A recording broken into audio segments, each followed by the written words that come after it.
제가 서울에서 부목사 사역을 할 때에 이스라엘 성지순례를 이집트와 함께 9박 10일에 걸쳐서 다녀온 적이 있었습니다. 그때 교회의 원로 목사님, 또 담임 목사님, 또 많은 성도들과 함께 제가 갔습니다. 저는 부목사이기 때문에 교회에서 전적으로 지원해 주셔서 돈 한 푼도 안 내고 그렇게 정말 감사하게 성지순례를 다녀왔습니다. 제가 더욱더 감사했던 이유가 무엇인가 하면 신대원 시절 때 졸업여행으로 성지순례를 갈 기회가 있었습니다. 하지만 그때는 학비 내기도 버거웠던 저였기 때문에 도저히 성지순례비를 낼 수가 없었어요. 그래서 가지 못하였습니다. 그때 제 마음이 참 아팠어요. 나도 돈만 있었으면 갔을 수도 있었는데 하는 마음이 있어서 오랫동안 그것이 부담이었어요. 또 한편으로는 기도 제목이었습니다. 하나님, 저도 성지순례 보내주세요. 그렇게 마음에 간절히 소원을 하였는데 하나님께서 한 5년 만에 그렇게 저한테 이 성지순례에 갈 수 있는 길을 열어주셔서 이스라엘로 다녀왔습니다. 저는 이스라엘에 가서 여러를 돌아보면서 가이드의 말을 들을 때에 한 가지 놀란 게 있었습니다. 그것은 무엇인가 하면 이스라엘 땅에 있는 유대인들이 유대교를 안 믿는다는 거예요. 원래 이스라엘은 유대교의 나라예요.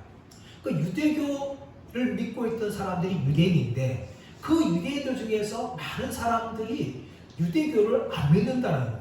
깜짝 놀랐어요. 어떻게 그 가능한가? 그렇게 질문해 봤는데 그 이유가 몇 가지가 있었습니다. 한 가지는 무엇인가 하면 조상 때 내려오면서 신앙이 희미해진 거예요. 그래서 요즘 젊은 사람들 같은 경우는 어른들이 믿는 그 유대교를 믿지 않는 사람들이 생겨난 겁니다.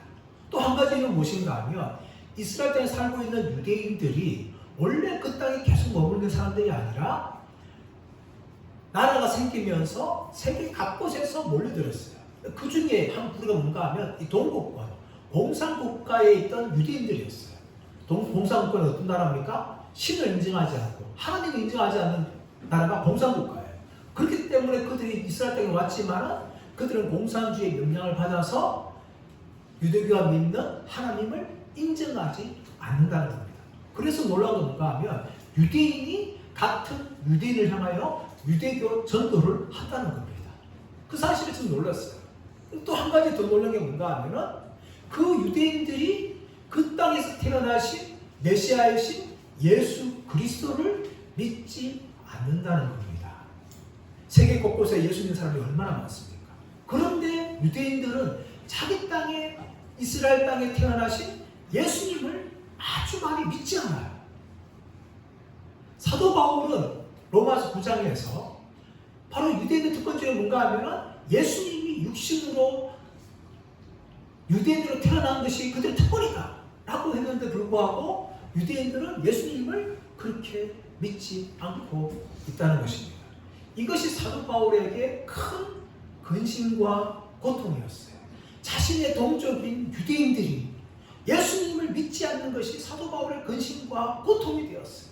얼마나 사도 바울이 그것 때문에 근심하고 고통했는가 하면 자신이 차라리 저주받는다 할지라도 유대인들이 구원받기를 원한다는 마음을 가진 만큼 사도 바울에는 동족인 유대인들이 예수님을 믿지 않는 것이 마음에 큰 근심과 고통이었어요. 그렇다면 왜 유대인들이 예수님을 믿지 않았을까요? 거기에 대해서 지난주 본문은 두 가지를 이야기합니다. 한 가지는 무엇인가 하면 유대인들이 열심을 가졌지만 올바른 지식을 따른 것이 아니었기 때문에 예수님을 믿지 않는다는 겁니다. 유대인들은 열심을 가지고 있었어요. 하나님에 대한 열심을 가지고 있었습니다. 그런데 하나님의 아들이 바로 예수님인데 그 예수님이 메시아임을 거부한 겁니다. 다른 메시아가 온다. 예수님 메시아가 아니다 하면서 그들은 예수님을 거부한 겁니다. 또 한 가지는 무엇인가 하면 그들이 열심을 가지고 있는데 어떤 열심인가 하면 율법을 열심히 지켜서 자기의 의를 세워서 하나님 앞에 의롭다 인정받기를 원한다는 것이었습니다. 하나님께서는 하나님의 아들이신 예수님을 믿는 자들에게 의롭다라고 선언하시는데 그것을 거부하고 자기가 열심히 믿어가지고 열심히 노력해가지고 순종해가지고 하나님 앞에 내가 의롭다함을 인정받기로 노력한 사람들이 바로 유대인이었어요. 그들은 하나님의 의를 거부하고 자기 의를 세우랬기 때문에 예수님을 거부한 겁니다. 어떻게 믿음으로 어렸다 받을 수 있느냐? 아니다. 우리가 열심히 율법을 지켜야지 어렸다 받을 수 있다 하면서 믿음으로 어렸다 받는 것을 그렇게 거절한 사람들이 유대인이었어요.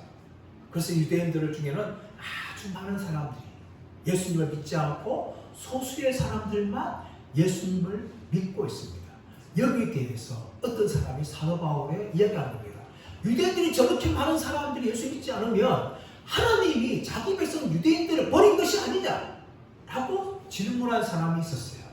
그래서 사도 바울은 그 사람들에게 오늘 대답을 하고 있습니다. 1절 말씀 보시면 그러므로 내가 말하노니 하나님이 자기 백성을 버리셨느냐?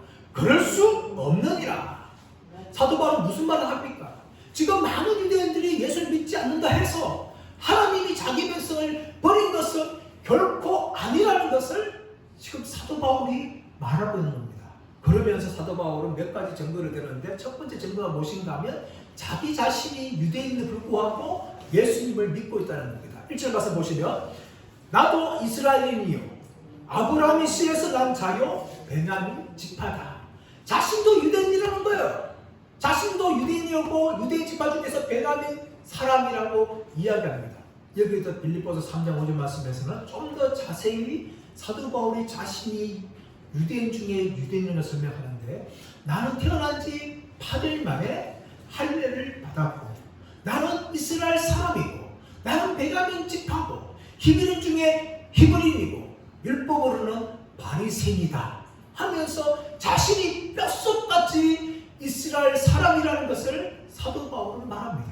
그런데 그 이스라엘 사람은 바로 내가 예수를 믿고 있는데 무슨 하나님이 유대인을 버렸다고 말할 수 있느냐? 결국 하나님은 유대인을 버린 것이 아니다 하면서 유대인이었던 자기 자신이 예수님의 사도가 된 것이 바로 그 증거라고 이야기하고 있습니다. 두 번째는 신학적인 이유인데 2절 말씀 보시면 하나님이 그 미리 아신 자기 백성을 버리지 아니하셨나니 성경에서 아셨다라는 것은 단지 머리로 알고 있는 지식을 이야기하는 것이 아닙니다. 이것은 관계적인 것을 이야기하고 있죠. 돌보고 애정을 갖고 있는 그런 관계적인 측면에서 하나님이 이스라엘 백성들을 미리 알고 있다는 겁니다. 또 안다는 것은 더 나아가서 무슨 말하고 있는가 하면 사랑한다는 의미를 가지고 있어요.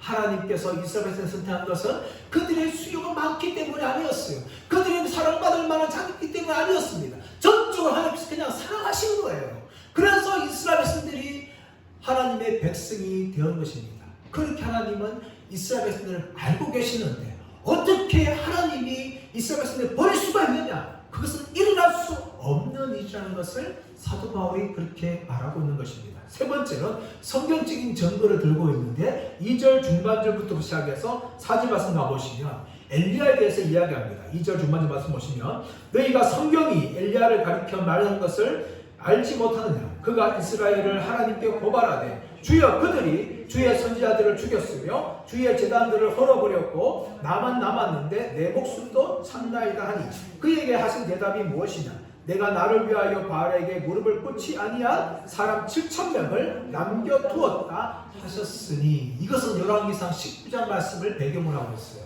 열왕기상 18장에서 엘리야가 갈멜산에서 바알 선지자와 대결을 합니다. 그래서 하늘에서 불을 내리시니가 참 하나님이다. 여호와가 불을 내리면 여호와가 참 하나님이고 바알이 불을 내리면 바알이 참 하나님이라면서 바알 선지자와 대결을 하였어요. 먼저 바알 선지자가 바알 향해 기도하지 않습니까? 아침부터 오후까지 정말 기도하는데 못 부딪히게 기도합니다. 바알이 응답하지 않으니까 칼과 창으로 자기 몸을 피를 내면서 바알이 부르짖지만 바알은 어떤 응답도 하지 않습니다. 그때 엘리야가 등장하여서 너희 비켜봐라 하면서 그들은 비켜나게 하고 제단에 물을 붓고 엘리야가 하나님이여 불을 내려 주옵소서 그렇게 하니까 여호와 하나님께서 하늘에 불을 내려서 그 모든 제단을 다 태워버렸어요. 그래서 온 백성들이 어떻게 합니까? 아 여호와가 참 하나님이다 하면서 여호와만이 하나님이다 하면서 하나님 여호와 하나님을 찬양했어요. 그리고 엘리야는 백성들로 하여금 그 바알 선지자들을 다 죽이도록 하였습니다. 그런데 이 소식이 누구에게 들리는가 하면 악한 왕비였던 이세벨에게 들립니다. 이세벨은 말합니다. 오늘 내가 네 생명을 반드시 찾아주라. 엘리야는 그 말을 듣고 두려워해서 도망갑니다. 그 악한 악령이었던 그 이세벨 폐하에서 엘리야는 멀리 도망갈 때 지쳐서 그가 하나님 앞에 기도를 합니다. 하나님, 지금 그 이세벨이 주의 선자를 다 죽였습니다. 또 주의 제단을 다 물었습니다. 나만 남았습니다. 그런데 내 목숨까지도 지금 찾고 있습니다. 그렇게 하나님께 간절하게 자신의 마음을 고백하며 기도할 때에 하나님 무슨 말씀 응답하십니까? 엘리야 아니다. 너만 믿는 것이 아니라 바알에게 무릎 꿇지 않은 7,000명이 있다. 내가 남겨두었다. 그렇게 하나님이 엘리야에게 말씀한 것입니다. 그 온 이스라엘이 바알만을 섬기던 그 시대에도 하나님이 남겨두어서 여호와 하나님을 섬기는 사람들을 세워두셨듯이 하나님께서 곳곳에 성경을 보면 하나님을 섬기는 사람이 있다는 것을 사도 바울이 그렇게 성경적으로 증거를 들고 있습니다. 또 하나는 무엇인가 하면 바로 이 시대에 자기 시대에도 자기뿐만 아니라 은혜로 구원받는 사람들이 있다는 것을 이야기합니다. 5절 말씀 볼까요? 5절 6절 시작. 그런즉 이와 같이 지금도 은혜로 택하심을 남은 자가 있느니라. 만일 은혜로 된 것이면 행위로 말미암지 않음이니 그렇지 않으면 은혜가 은혜되지 못하느니라 라고 이야기합니다. 지금도 무슨 말입니까? 바울이 믿고 있는 지금 이 시대도 바로 은혜로 택하심을 따라 남은 자가 있다는 겁니다. 엘리야 시대만 있는 것이 아니라 바울 시대에도 유대인들 가운데는 은혜로 택하심을 받아서 예수님을 믿는 사람들이 있다는 것입니다. 그들은 행위를 세운 사람들이 아닌 거예요. 오직 은혜로 구원받은 사람이라는 것을 이야기하고 있습니다. 지금까지 유대인들은요, 자신들의 행위로 의를 세우려고 했어요. 그러나 이 남은 자들은 그 행위로 의를 세우는 것이 아니라 하나님의 은혜로 말미암아 택하심을 받아서 남은 자가 되었다는 것을 사도 바울이 말합니다. 이 지금도는요, 사도 바울 시대만 해당하는 것이 아니라 바로 오늘날 저와 여러분이 살고 있는 이 시대에도 마찬가지예요. 수많은 사람들이 자기 양심을 잘 지켜서 도로저로 살면 자기는 내세에 복받는 것을 생각하고 있지만 그것이 아니라는 것입니다. 구원이란 바로 하나님의 은혜로 받는다는 거예요. 하나님의 은혜로 택하심을 받는 것이 바로 구원이라는 겁니다. 그리고 사도 바울은 에베소 2장 8절 9절에서 너희가 그 은혜로 말미암아 구원을 얻었나니 이것은 너희에게서 난 것이 아니요 하나님의 선물이라. 행위에서 난 것이 아니니 이는 아무도 자랑하지 못하게 하려 함이라고 말하는 것입니다. 우리가 구원받는 것은 우리의 행위가 아닙니다. 착하게 살아야 되는 것이 아닙니다. 오직 하나님의 은혜로만 그렇게 구원을 받는다고 사도 바울이 말합니다. 그런가 많은 유대인들이 어떻습니까? 그 은혜로 구원받는 것을 거절합니다. 자신들의 행위로 구원받으려고 열심히 노력해요. 그 결과 뭡니까? 그들의 마음이 완악해지는 겁니다. 7절 말씀 볼까요? 7절 말씀 시작. 그런즉 어떠하냐? 이스라엘이 구하는 그것을 얻지 못하고 오직 택하심을 입은 자가 얻었고 그 남은 자들은 우둔하여 졌느니라. 자신의 행위로 의를 구하는 자들은 하나님의 앞에 의를 얻지 못하였고 반면에 하나님의 택하심을 받은 자들이 바로 의롭다고 인정을 받았습니다. 그 대신에 자신의 행위로 의를 세우려 한 자들은 뭡니까? 다 우둔하여졌다라고 이야기합니다. 여기서 우둔하여졌다는 것은 우리 과거 한글 개혁 성경에서는 완악하여졌다라고 이야기합니다. 오히려 완악하여졌다는 표현이 더 정말 잘된 번역이에요. 왜냐하면 마음이 딱딱해진 거예요. 하나님의 은혜를 받지 않고 자기 의를 세우다 보니까 하나님의 은혜를 거절하다 보니까 오히려 사람들의 마음이 더욱더 딱딱해지는 겁니다. 바로처럼 그렇게 딱딱해져버려요. 그 결과 어땠습니까? 8절 말씀 보시면 기록된 바 하나님이 오늘까지 그들에게 혼미한 심령과 보지 못할 눈과 듣지 못할 귀를 주셨다함과 같으니라.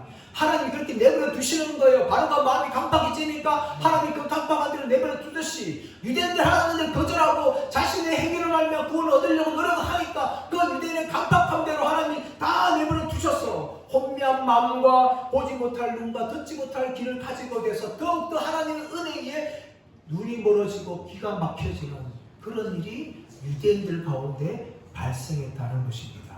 그리고 그 결과 뭡니까? 바로 9절 10절 말씀 나오고 있어요. 9절 10절 읽어볼까요? 시작. 또 다윗이 이르되 그들의 밥상이 올무와 덕과 거치는 것과 보온이 되게 하시옵고 그들의 눈은 흐려보지 못하고 그들의 등은 항상 굳게 하옵소서 하였느니라. 아멘. 이것은 이사야 29장 10절 말씀을 인용한 것인데, 이사야는 29장 10절 말씀에 무엇을 기록하고 있는가 하면 모세가 기록한 신명기 29장 4절 말씀을 기록하고 있는 겁니다. 그것이 무엇인가 하면 모세는 하나님의 명령을 거절하고 순종하지 않는 이스라엘은 더욱더 마음이 강팍해진다는 것을 말하고 있는데, 그것을 인용하면서 그들의 밥상이 올무와 덕과 거치는 것과 보온이 되어서 그들의 눈을 흐려보지 못하고 그들의 눈은 항상 굳게 되었다라고 이야기하고 있는 것입니다.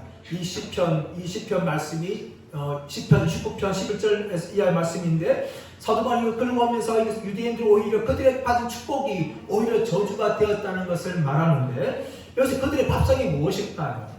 이 원래 이 다윗이 노래했던 이 시편 29편 11절 이하의 말씀은요, 하나님을 의지하지 않고 순종하지 않는 이스라엘 향한 저주였습니다. 그 저주를 향하 이야기하고 있는데, 그들의 밥상이 뭔가 하면은 이 그들의 밥상은 유대인들이 가지고 있는 특권을 이야기합니다. 특권. 이미 우리가 9장에서 유대인들이 8가지 특권을 가지고 있다는 것을 이야기합니다. 다른 민족이 없는 그 특권이 유대인들에게만 있었어요. 근데 그 특권이 뭡니까? 오히려 저주가 되었다는 것입니다. 그들이 가진 특권 때문에 오히려 예수님을 더욱더 믿지 않는 그런 사람들이 되고 말았다는 것을 지금 사도 바울이 지금 말하고 있는 겁니다. 여러분, 이것은 유대인들에게만 경고가 아닙니다. 저와 여러분들을 향한 경고이기도 합니다. 여러분, 예수 믿는 사람들에게도요, 어쩌면 종교적인 특권이 있습니다. 예수 믿는 사람들 중에는 몇 대 집안이 흘러와요. 우리나라 선교가 아주 오래되지 않습니까? 그래서 어떤 집안을 보면요, 5대, 6대 이어지는 신앙의 집안이 있어요. 그런 신앙의 집안은 얼마나 정말 특권을 가지고 있는지 모릅니다. 참 부러워요.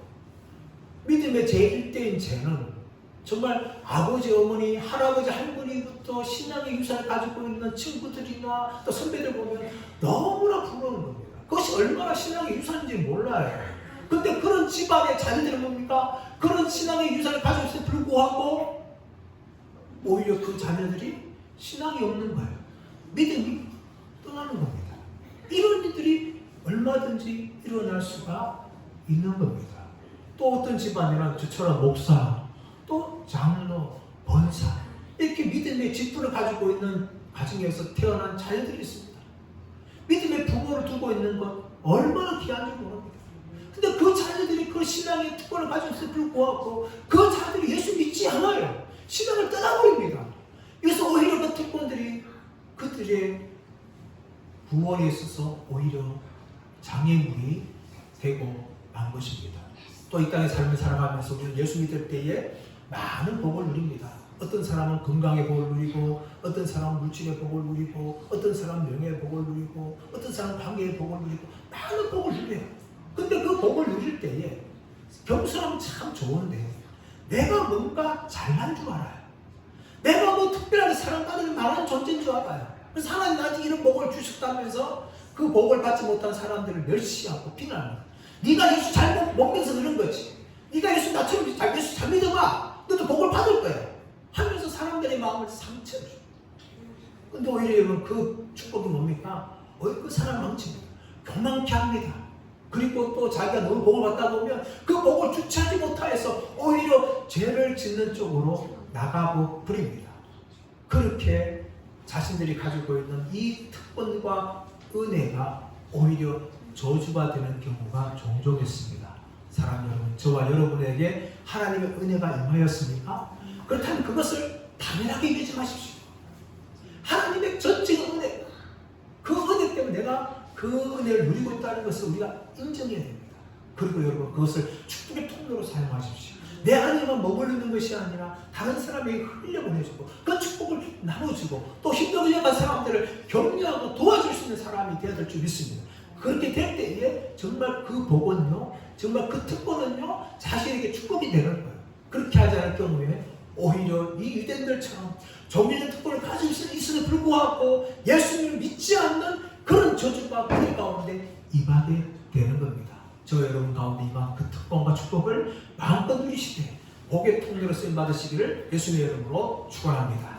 두 번째, 사도 바울은 하나님께서 첫 번째 할 때 버리시지 않다라고 이야기했는데, 두 번째는 유대인들이 넘어졌지만 완전히 넘어진 것이 아니라고 말합니다. 11절 말씀 볼까요? 11절 시작.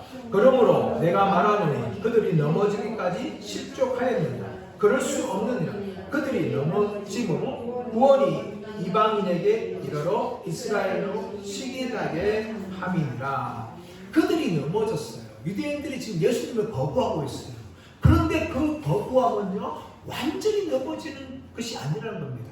다시 예수 믿을 수 있는 그런 은혜가 주어진다는 겁니다. 그러면서 이 유대인의 넘어짐이 11절 하반에 말씀 보시면 이방인에게 이르게 됐다는 것이죠. 유대인들이 예수 믿지 않으니까 그 구원의 역사가 이방인들을 흘러갔는데, 이방인들이 구원받는 걸 끝나는 것이 아니라 이방인들이 구원받는 걸 보아서 다시금 이스라엘이 시기를 나서 그들도 예수님을 믿을 때가 온다는 것을 사도 바울이 11절에게 말하고 있는 거예요.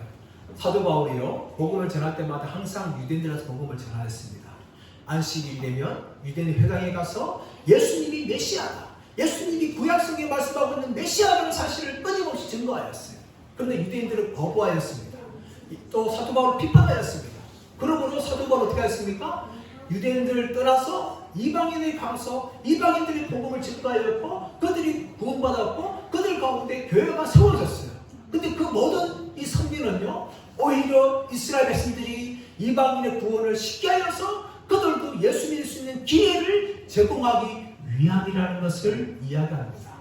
보통 시기라면요, 대부분 다 우리의 나쁜 걸로 생각하지 않습니까? 질투 시기를 버려라, 이렇게 말할 때는 나쁜 질투와 나쁜 시기를 말해요. 그런데 긍정적인 시기가 있어요.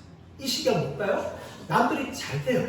그러면 그 잘 되는 걸 보면서 나도 저처럼 잘 되고 싶다 하면서 그 사람을 통해서 그 성공의 비결을 배우려 하는 열심을 줍니다.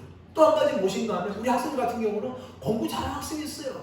근데 그 공부 학생을 보면서 나도 공부를 잘하고 싶다, 나도 쟤처럼 공부를 잘하고 싶다 하면서 그 친구에 찾아가가지고 어떻게 하면 공부를 잘하냐 하면서 그 친구를 본받으려고 열심히 노력하지 않습니까? 이런 것이 긍정적인 시기예요. 지금 유대인들을 가진 시기가 무엇인가 하면 이런 긍정적인 시기라는 겁니다. 이방인들이 구원을 받는 걸 보면서 우리도 함께한 백성인데 우리도 예수를 믿어야지 하는 마음이 그들 가운데 일어나게 한다는 겁니다.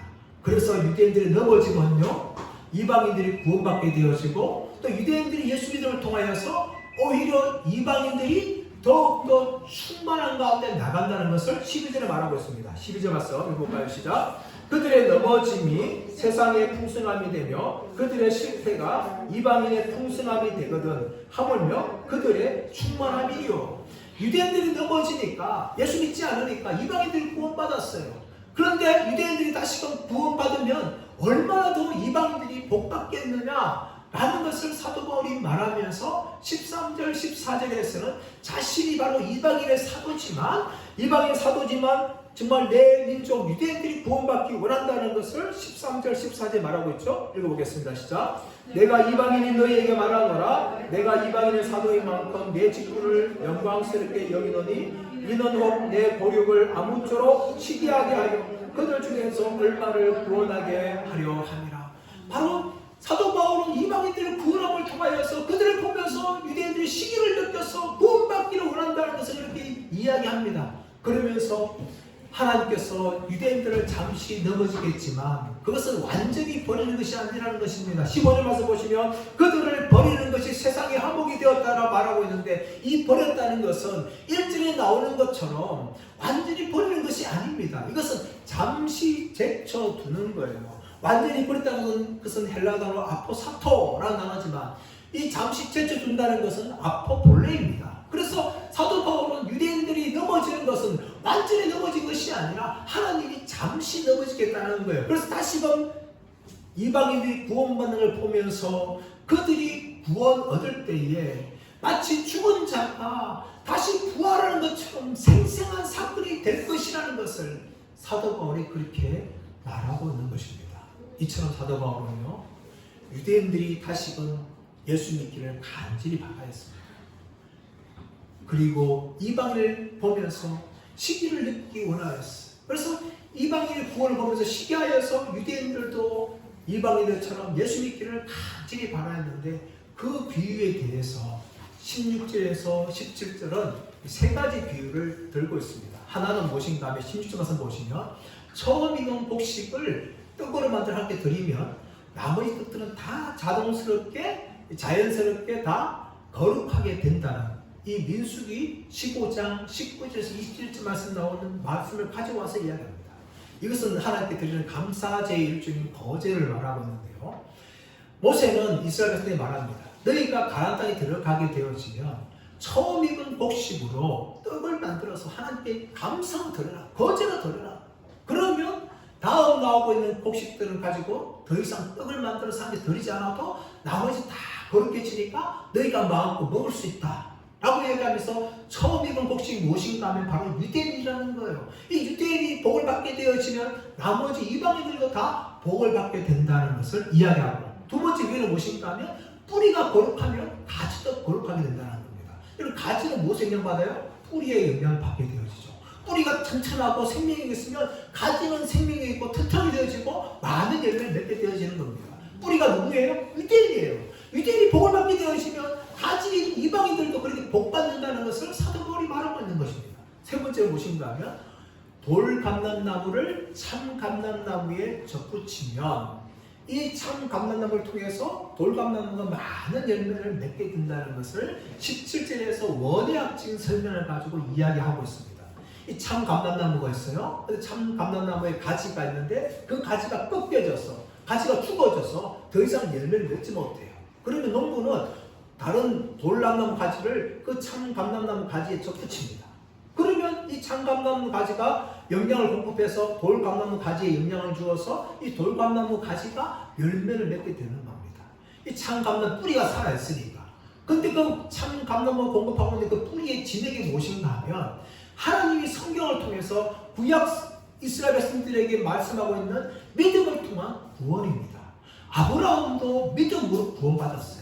모세도 믿음으로 구원받았습니다. 다윗도 믿음으로 구원받은 거예요. 근데 행위로 구원받은 것이 아니었습니다. 하나님이 아브라함이 믿음에 그를 의롭다 여겼듯이 아브라함도 믿음으로 구원받았고, 모세도 구원받았고, 다윗도 그렇게 믿음으로 구원받은 겁니다. 구약의 백성들은요, 그렇게 믿음으로 구원받았어요. 동일하게 신약 백성들도 믿음으로 구원받은 겁니다. 이 믿음을 구원받는 것은 단지 예수 믿고 난 후에 신약의 백성들이 말한 것이 아니라 이미 구약서부터 말씀이 온 것이에요. 그런데 구약에는요, 신약처럼 밝게 환하게 본 것이 아니라 희미하게 본 것뿐입니다.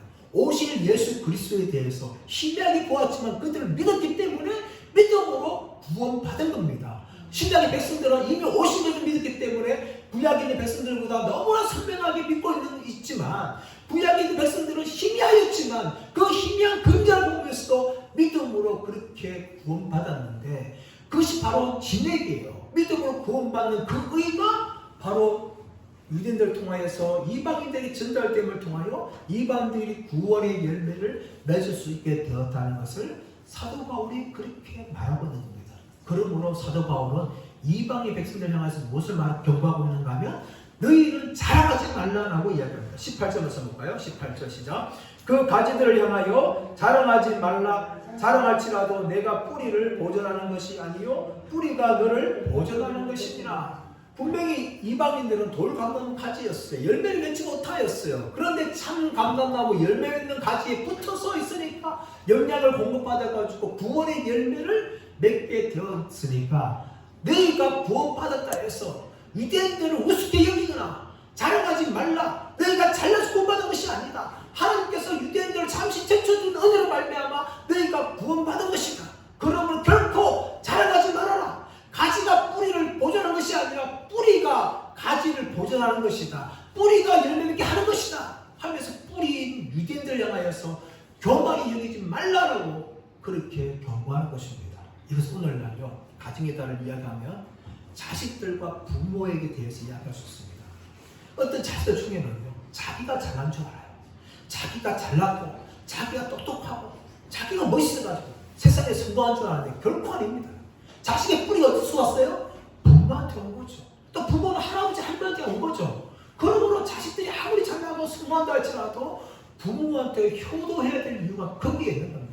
부모를 공경해야 될 이유가 거기에 있는 거예요. 그 자식의 DNA가 누구한테 왔어요? 부모한테 온 거예요. 부모가 없으면 자식이 없는 거예요. 그렇기 때문에 자식들은요, 부모를 공경하고 어른들을 존경해야 되는 겁니다. 마찬가지로 이방인들이 유대인들을 멸시하거나 무시하지 말을 이유가 무엇인가 하면 구원은 유대인들을 통해서 왔기 때문에 결코 유대인들을 무시하거나 멸시하지 말아야 되는데, 사도 바울 당시에 유대인들을 멸시하거나 비난하는 사람들이 있었기 때문에 이 말을 하고 있는 겁니다. 19절 20절 말씀 볼까요? 19절 20절 시작. 그러면 내 말이 가지들이 꺾인 것은 나로 접붙임을 받게 하려 함이라 하리니 옳도다. 그들은 믿지 아니함으로 꺾이고 너는 믿었으므로 섰느니라. 높은 마음을 품지 말고 도리어 두려워하라.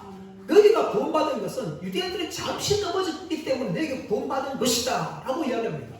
만약에 여러분 유대인들이 사도 바울이 전할 때마다 다 믿었다면요, 이방인들 복음 전할 시간도 없었어요. 사도 바울은 유대인 회당 찾아가서 다 복음을 전하고 유대 한 사람마다 다 복음을 전하고 보면 사도 바울이 늘 죽는 거예요. 그러다 보면 이방인들에게 복음을 전해줄 기회가 없었어요. 그러나 유대인들이 교만하여서 자기들의 행위를 세우려고 했기 때문에 예수님을 거부했고 그 복음이 바로 이방인에게 갈 수가 있었습니다. 그러므로 사도 바울은 이방인을 향하여서 너희는 높은 마음을 품지 말고 두려워하라.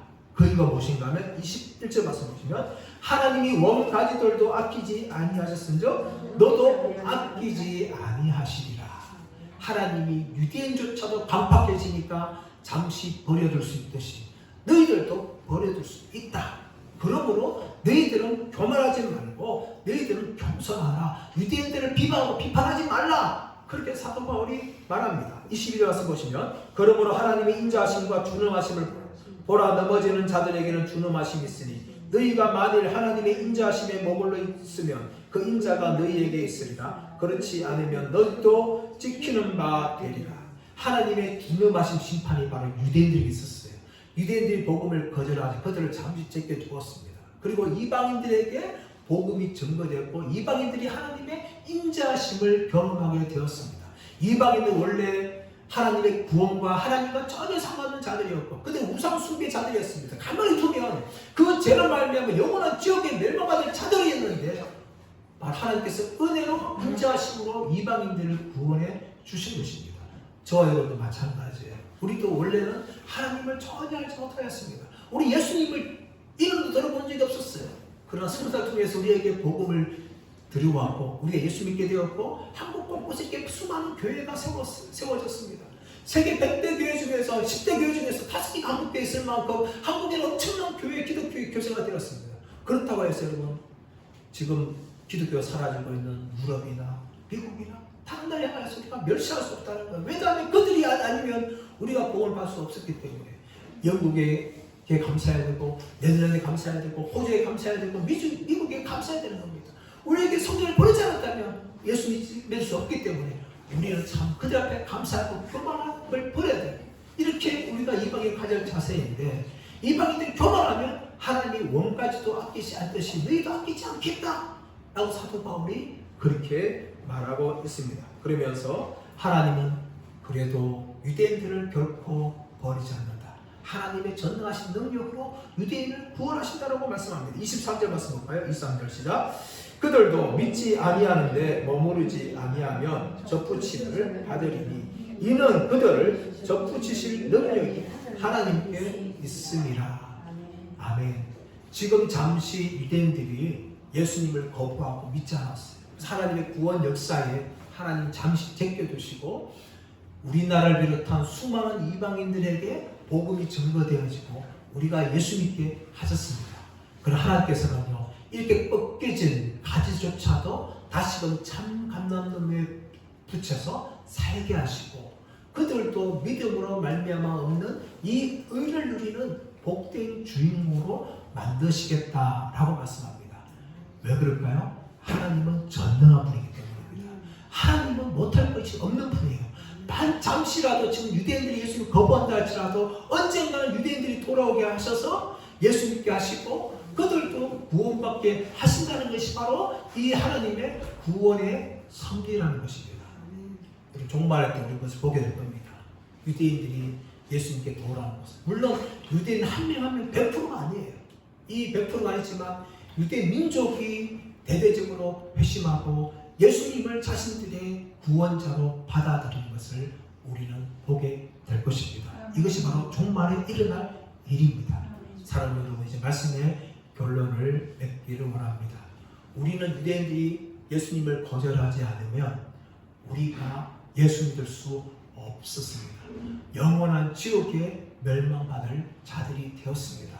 그러나 예수 믿음을 통하여서 하나님의 은혜로 예수 믿음을 통하여 우리가 놀라운 구원을 얻었고 지금도 하나님으로부터 수많은 복을 우리가 체험하며 살아가는 복을 누리고 있습니다. 이 복을 누리는 데 대해서 결코 교만하지 마십시오. 또 더 나아가서는 이 복을 사모하십시오.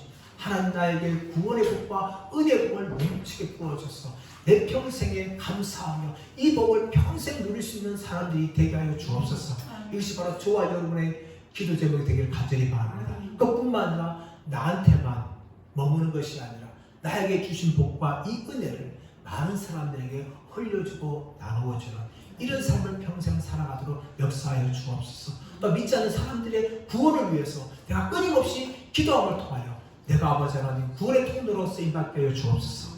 이렇게 간절히 소원하면서 살아가시는 저와 여러분 되시기를 예수님의 이름으로 축원합니다.